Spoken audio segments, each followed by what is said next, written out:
Hi, good morning, friends. It's me, Simon Varghese.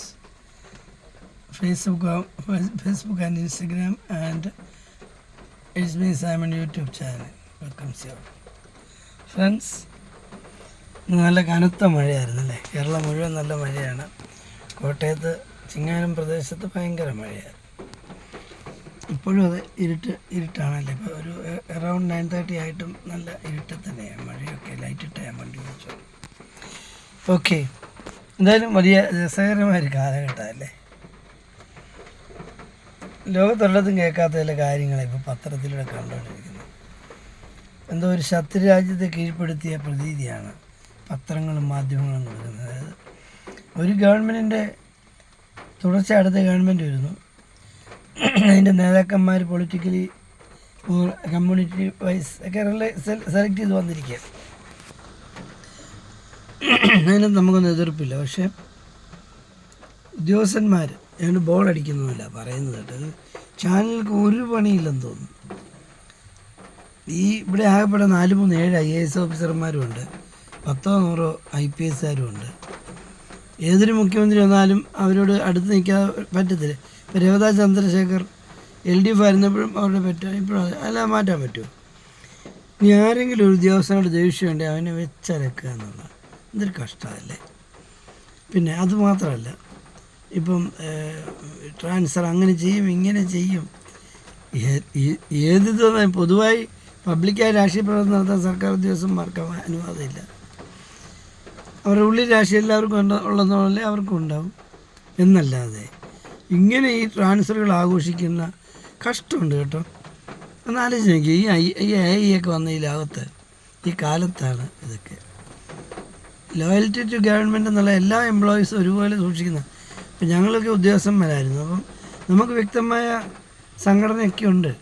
പക്ഷെ എന്നിരുന്നാലും നമുക്ക് ഗവൺമെൻറ്റിനോടുള്ള പ്രതിബദ്ധത അതിന് യാതൊരു മാറ്റമില്ല. VD ഭരിച്ചാലും പിണറായി ഭരിച്ചാലും അത് അതുപോലെ തന്നെയാണ്. We are committed to society. ഉദ്യോഗസ്ഥന്മാരെ മന്ത്രിമാരെയൊക്കെ ബഹുമാനിക്കുന്നില്ലെന്നല്ല, പക്ഷേ in the meantime we are respecting people more. അതാണ് ശരി. അപ്പോൾ എന്തായാലും ഈ പത്രക്കാരി നാണം കെട്ട പരിപാടി നിർത്തണം. ഏതെങ്കിലും ഒരു ഉദ്യോഗസ്ഥ എടുത്ത് അങ്ങോട്ട് മാറ്റിയാൽ ഉടനെ അത് ഒരു സർക്കിൾ ഇൻസ്പെക്ടറെ ഇങ്ങോട്ട് മാറ്റിയാൽ അത് പിണറായി വിജയൻ്റെ ആൾക്കാരെല്ലാം തൂത്തുവാരി എറിഞ്ഞു. എന്ത് കഷ്ടമായത്! മോശമുണ്ട് കേട്ടോ. ഞങ്ങളൊക്കെ എത്രയും മോശം ആൾക്കാരെന്നല്ല ഈ പത്രം വായിക്കുന്നവരും TV കാണുന്നവരും വാർത്ത കേൾക്കുന്നവരൊക്കെ കുറച്ചുകൂടെ അന്തസ്സ് പാലിക്കണം കേട്ടോ. ഉദ്യോഗസ്ഥന്മാർ ഏത് ഭരണം മാറിയാലും ഉദ്യോഗസ്ഥന്മാർ അവർ അത്യാവശ്യം സോമനെ എടുത്ത് അവിടെ വെക്കും, തങ്കപ്പനെ എടുത്ത് ഇവിടെ വെക്കും. ഇതൊക്കെ സ്വാഭാവികമാണ്. ഈ തങ്കപ്പൻ എന്ന് പറഞ്ഞ ആൾ എന്നെ അങ്ങനെ മാറ്റിയിട്ടുണ്ട്, മാറ്റിയിട്ട് തിരിച്ചും കൊണ്ടുവന്നിട്ടുണ്ട്. ഭരണം വന്ന് പറഞ്ഞ സെക്രട്ടറിയെ മാറ്റണം, സെക്രട്ടറിയെ മാറ്റി. കുറേ ആൾ കഴിയുമ്പോൾ ഇത് ശരിയാകത്തില്ല, മുഖ്യമന്ത്രി ചെന്ന് കണ്ട് പറഞ്ഞ് എന്നെ തിരിച്ചു വെപ്പിച്ച പഞ്ചായത്തുകളും ഉണ്ട്. അതൊക്കെ വാസ്തവ എന്തൊരു കഷ്ടമല്ലേ? നമ്മൾ കമ്മിറ്റ് ചെയ്തിരിക്കുന്നത് സൊസൈറ്റിയോടാണ്, അല്ലാതെ ഏതെങ്കിലും പൊളിറ്റിക്കൽ പാർട്ടിയോടോ ഏതെങ്കിലും പ്രത്യേക വ്യക്തിയോടല്ല. അത് മനസ്സിലാക്കാനായിട്ടുള്ള ആർജവം നമ്മുടെ പത്രക്കാർക്കും മാധ്യമക്കാർക്കും ഇല്ലാത്തത് മോശമാണ്. സന്ദർഭവശാൽ പറഞ്ഞതേ ഉള്ളൂ. വലിയൊരു വിഷയത്തിലേക്ക് നമ്മൾ വന്നുകൊണ്ടിരിക്കുന്നത്. ഈ ഇന്നത്തെ പത്രമൊക്കെ ചില പത്രങ്ങൾ ഭയങ്കരമായിട്ട് ഇവിടെ ഉണ്ട്. 45,000 കോടി കടമുണ്ട്. ഈ കണക്ക് വെച്ചുള്ള കളികളാണ്. ആക്ച്വലി എനിക്ക് വളരെ അഭിമാനവും സന്തോഷം തോന്നി. ഒരു ഗവൺമെൻറ് മാറി പുതിയൊരു ഗവൺമെൻറ് വന്നിട്ട് ഈ കണക്കിലുള്ള കളിയല്ലാതെ ഇവിടെ വികസനം നടന്നില്ലെന്നോ അല്ലെങ്കിൽ ഇവിടെ ഇൻഫ്രാസ്ട്രക്ചർ ഡെവലപ്മെൻറ്റ് നടന്നില്ലെന്നോ ഇൻഡസ്ട്രിയൽ ഗ്രോത്ത് ഉണ്ടായില്ലെന്നോ അതുപോലെ തന്നെ ഈ നമ്മൾ സ്റ്റാർട്ടപ്പുകൾ കുറഞ്ഞു പോയെന്നോ ഒന്നും ആരും പറഞ്ഞത്. ഓൾ ഇന്ത്യ കണക്ക് കിടക്കുകയാണ്. ഓൾ ഇന്ത്യ കണക്കിൽ സ്റ്റാർട്ടപ്പ് ഏറ്റവും കൂടുതൽ സ്റ്റാർട്ടപ്പ് ഉള്ളത് കേരളത്തിലാണ്. ടൂറിസ്റ്റ് ഹോട്ടലുകൾ കേരളത്തിലാണ്. ടൂറിസം പ്രൊമോട്ട് ചെയ്ത് നിൽക്കുന്നത് കേരളത്തിലാണ്. ഇപ്പം തന്നെ ഈ പെരുമഴയത്ത് നമ്മളൊക്കെ പറയും, അയ്യോ ഈ അതുകൊണ്ട് ഈ മിഡിൽ ഈസ്റ്റിൽ നിന്ന് മഴ കാണാൻ വേണ്ടി ഇങ്ങോട്ട് വരുന്നു എന്നാണ് പറയുന്നത് ആളുകൾ. കാരണം അവർക്ക് മഴ വളരെ അന്യം നിന്നിരിക്കുന്നതാണ്. അപ്പോൾ നമ്മളെന്താ ചെയ്യേണ്ടത്? നമ്മൾ അതിനെ പ്രൊമോട്ട് ചെയ്യണം. അപ്പം ഈ ഗവൺമെൻറ് മാറി വന്നപ്പം ഈ കഴിഞ്ഞ ഗവൺമെൻറ്റിനേക്കാൾ മേന്മേറിയ ഭരണം നടത്താൻ VD സതീശൻ പരിശ്രമിക്കുമെന്ന കാര്യത്തിൽ ആർക്കും സംശയമൊന്നുമില്ല. അല്ലെങ്കിൽ പിന്നെ അദ്ദേഹത്തിൻ്റെ ആ തെരഞ്ഞെടുപ്പിൽ ഒരു മീനിങ് ഇല്ലല്ലോ. അദ്ദേഹം നിയമസഭ ഫ്ലോറിൽ പറഞ്ഞു, നിങ്ങളെ തോപ്പിച്ച് ഞങ്ങളെ ജയിപ്പിച്ചത് ഒരു മാറ്റം കൊണ്ട് അത് ഞങ്ങൾ കൊണ്ടുവരും. അത് തീർച്ചയായും കൊണ്ടുവന്നു. പക്ഷേ എന്ന് വെച്ചാൽ അതിൻ്റെ ഗൗരവം പരിശോധിക്കണം.